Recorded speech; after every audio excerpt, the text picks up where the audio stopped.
नमस्कार दोस्तों, स्वागत है आपका सच बनाम झूठ प्रोग्राम में। दोस्तों, प्रश्न ये है कि क्या भगवान की भक्ति करने के बावजूद भी आपको प्रारब्ध के पाप कर्म भोगने पड़ेंगे?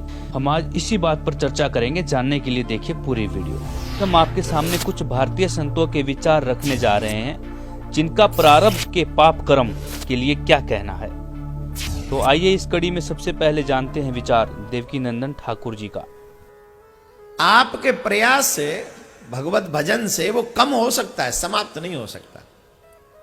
अगर आप सत्कर्म करें, अगर आप भजन करें तो उसे कम हो सकता है, समाप्त नहीं हो सकता। हमारे शास्त्रों में कहा है तुम्हारे कर्म का फल तुम्ही को भोगना पड़ेगा। अब जानते हैं विचार आसाराम जी के। क्या हमें प्रारब्ध के पाप कर्म भोगने पड़ेंगे या नहीं, इस विषय पर इनका क्या कहना है? अवश्यमेव भोक्तृत्वं कृतं कर्म शुभाशुभम्।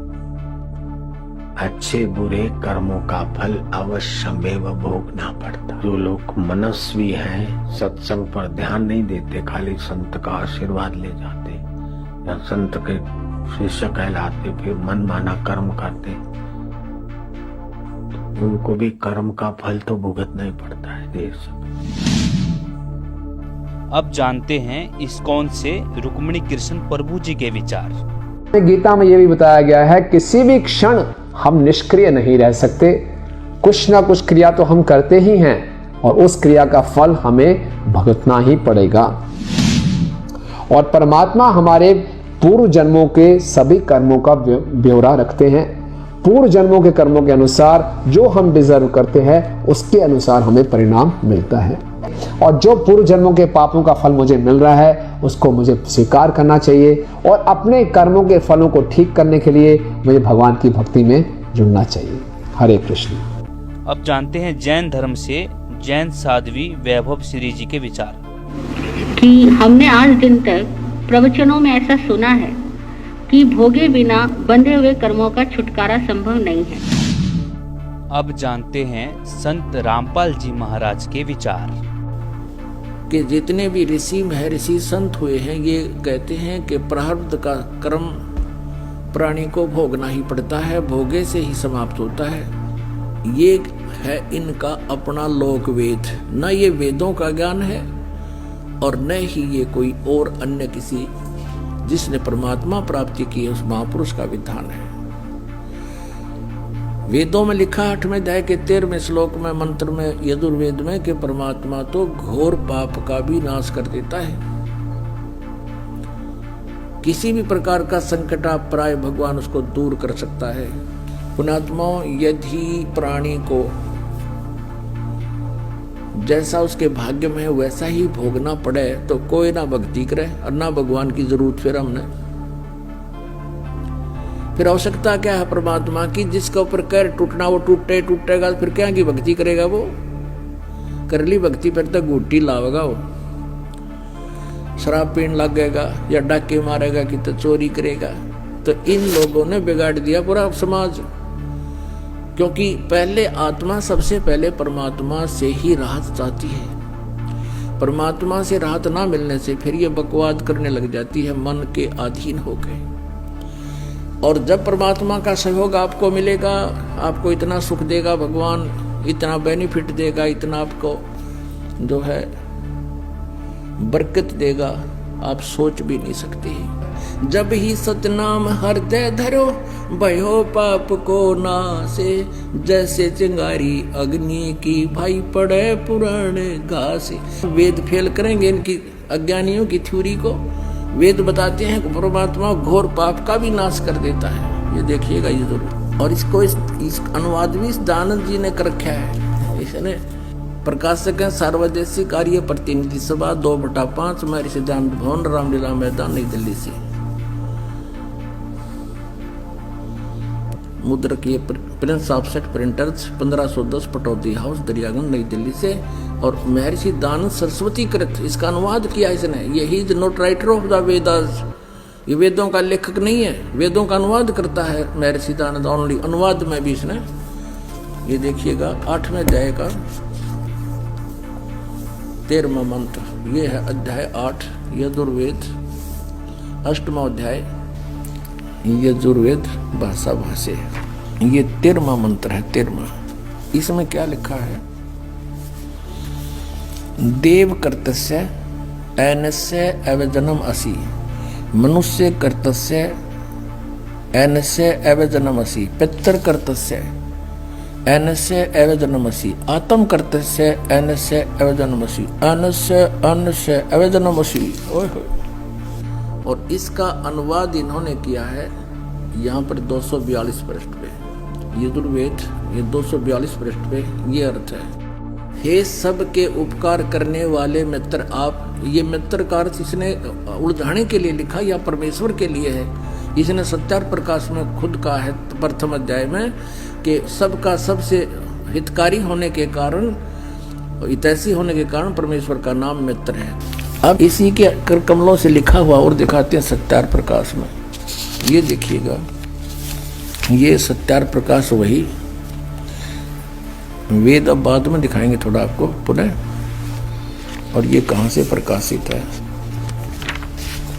वैदिक यति मंडल वही है। और ये दान मठ गोहाना मार्ग से प्रिंटेड है, आचार्य प्रिंटिंग प्रेस रोहतक से, दान मठ गोहाना मार्ग रोहतक से। इसके प्रथम समोल्लास में और पृष्ठ नंबर 18 पे ये नीचे क्या कहता है कि जो सबसे स्नेह करे, सबको प्रीति करने योग्य है, वह परमेश्वर सबका सच्चा मित्र है। इससे परमेश्वर का नाम मित्र है। तो वहाँ मित्र की जगह हम परमेश्वर कहेंगे। बिल्कुल यहाँ है परमेश्वर की महिमा, वेद कोई मित्रा की थोड़ी है।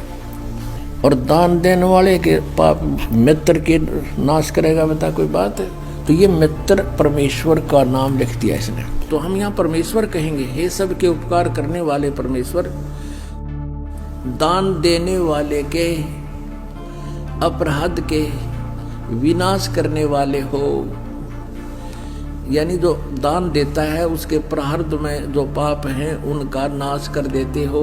यानी कुछ ऐसे पाप हैं जो दान से नष्ट होते हैं, कुछ ऐसे पाप हैं जो अपनी सेवा से साफ होते हैं, कुछ ऐसे पाप हैं स्वाध्याय से साफ होते हैं, नाश होते हैं, कुछ ऐसे पाप हैं जो सतनाम से ही, जो किसी से भी ना हो पर सतनाम से होते हैं। तो यहाँ लिखा है कि दान देने वाले के अपराध के विनाश करने वाले हो। वेद बता रहे हैं भगवान की महिमा। साधारण मनुष्यों के किए हुए अपराध, ऐनस्य माने अपराध के विनाश करने वाले हो, अक्षमा करने वाले हो। और पिता के किए हुए विरोध आचरण के अच्छे प्रकार हरने वाले हो, नाश करने वाले हो। क्योंकि ऐवजन माने नाश करना। और आत्म करते से अपने किए हुए ऐनस्य माने पाप के, अवजन माने दूर करने वाले हो, नाश करने वाले हो। अवजन माने विनाश करने वाले हो। ऐनस्य अधर्म के, अधर्म के यानी घोर पाप के नाश करने हारे हो।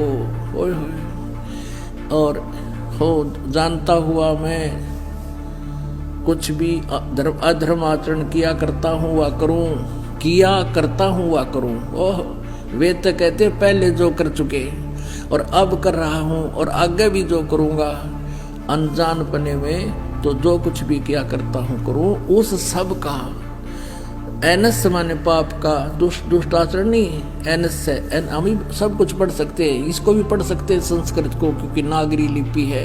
ऐनस्य माने पाप है। तो कहते उस सर्वस्य माने सब, ऐनस्य माने पाप के, अवजन माने नाश करने वाले आप हैं। दोस्तों, संत रामपाल जी ने यजुर्वेद से साबित कर दिखाया कि परमात्मा प्रारब्ध के पाप कर्म को काट देता है। लेकिन इस विषय पर देवकीनंदन जी क्या कह रहे हैं, आप खुद ही सुन लीजिए। आपके प्रयास से, भगवत भजन से वो कम हो सकता है, समाप्त नहीं हो सकता। अगर आप सत्कर्म करें, अगर आप भजन करें तो उसे कम हो सकता है, समाप्त नहीं हो सकता। हमारे शास्त्रों में कहा है, तुम्हारे कर्म का फल तुम्ही को भोगना पड़ेगा। इससे ये स्पष्ट होता है कि देवकीनंदन जी ने धार्मिक ग्रंथों को सही से नहीं समझा और सदग्रंथों का हवाला देकर मनमानी धारणा के अनुसार यह कह डाला कि पाप का फल भोगना ही पड़ता है, जो कि सदग्रंथों के विपरीत है। परमात्मा कहा करते थे गुरु बिन वेद पढ़े जो प्राणी, समझे न सार रहे अज्ञानी। अब वेद क्या बताते हैं? यजुर्वेद अध्याय नंबर 5 श्लोक नंबर 32 में कहा है, उसी कसी यानी जो पूर्ण शांतिदायक है। कबीर असी, वो कबीर है, वो कबीर परमात्मा है। वेदों में उसको कबीर देव कहते हैं, हम उसको कबीर साहब कहते हैं, और कुरान शरीफ में उसको अल्लाहू अकबर कहा है। वो कबीर असी बमभारी असी, वो कबीर परमात्मा है जो बमभारी माने बंधनों का, अरी माने शत्रु, जो बंधनों का शत्रु है। अंगारी असी, जो पाप नाशक है, पापों का शत्रु। अग माने पाप, अरि माने शत्रु, जो पापों का शत्रु है, जो पाप नाशक है। और बमभारी जो कर्म बंधनों, जो हमारे, क्योंकि हम संस्कार से यहाँ फंसे हैं, हमारे संस्कार यहाँ पर हैं, तभी हम उन संस्कारों से जन्म मृत्यु में लगे हुए हैं। कभी किसी से हमारा संयोग है, किसी के हम पुत्र बन गए, किसी की पुत्री बन गए, किसी के पति बने, किसी की पत्नी बने।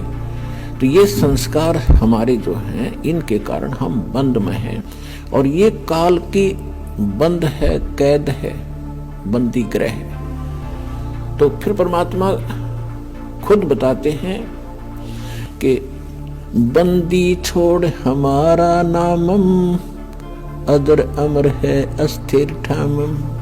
अमर करूं सतलोक पठाऊं, ताते बंदी छोड़ कहाऊं। अमर करूं, तुम्हें यहां सदा के लिए सुखी कर दूंगा, जन्म मृत्यु से रहित कर दूंगा, तुम्हारे सब पापों का नाश करूंगा, सब संस्कार और बंधन यहां से समाप्त कर दूंगा, इसलिए मैं बंदी छोड़ कहलाता हूं। दोस्तों, जैसा कि आपने इस वीडियो में देखा, कई संतों का एक ही मत था कि पाप कर्म भोगने पड़ेंगे, लेकिन संत रामपाल जी महाराज ने हमारे सदग्रंथों में छुपे हुए गूढ़ रहस्यों को उजागर कर, वेदों से प्रमाणित कर, सच्चाई से रूबरू करवाया कि परमात्मा प्रारब्ध के पाप कर्म को काट देता है। किसी भी प्रकार का संकट आप प्राय भगवान उसको दूर कर सकता है। पुण्यात्मा, यदि प्राणी को जैसा उसके भाग्य में है वैसा ही भोगना पड़े, तो कोई ना भक्ति करे और ना भगवान की जरूरत फिर हमने। फिर आवश्यकता क्या है परमात्मा की? जिसके ऊपर कैर टूटना वो टूटेगा, फिर क्या की भक्ति करेगा वो? दोस्तों, यहाँ पर संतों की भरमार है। कौन संत शास्त्रों के अनुसार भक्ति बताते हैं और कौन संत शास्त्रों के विरुद्ध। आप सभी दर्शक शिक्षित समाज से हैं, आप निर्णय ले सकते हैं कि आपको पाप कर्म काटने वाली शास्त्र अनुकूल भक्ति करनी है या पाप कर्म भोगने वाली शास्त्र विरुद्ध भक्ति करनी है। फैसला आप पर छोड़ते हैं। It's your decision, after all it's your life. आओ सब मिलकर जागरूकता लाए, पाखंड और अंधविश्वास को जड़ से मिटाए। अंधश्रद्धा भक्ति मानव जीवन के लिए बेहद खतरनाक है। शिक्षित समाज से निवेदन है कि नकली और शास्त्र विरुद्ध साधना बताने वाले धर्म गुरुओं से बचे तथा नकली धर्म गुरु का विरोध करे। सभी धर्मों में पाखंडवाद चरम सीमा पर है। समाज को चाहिए कि गलत साधना बताने वाले धर्म गुरुओं का डटकर विरोध करे। पुस्तक अंधश्रद्धा भक्ति खतराए जान को पढ़े। हमारे इस वेबसाइट पर जाकर इस पुस्तक को निःशुल्क पाए, या फिर आपका पूरा नाम, पता और फोन नंबर इन नंबरों पर SMS करें। अवश्य देखिए जगत गुरु तत्वदर्शी संत रामपाल जी महाराज के मंगलमय प्रवचन हर रोज इन चैनलों पर।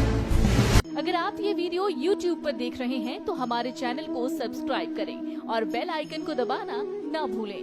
अगर आप Facebook पर ये वीडियो देख रहे हैं तो हमारे पेज को लाइक करें।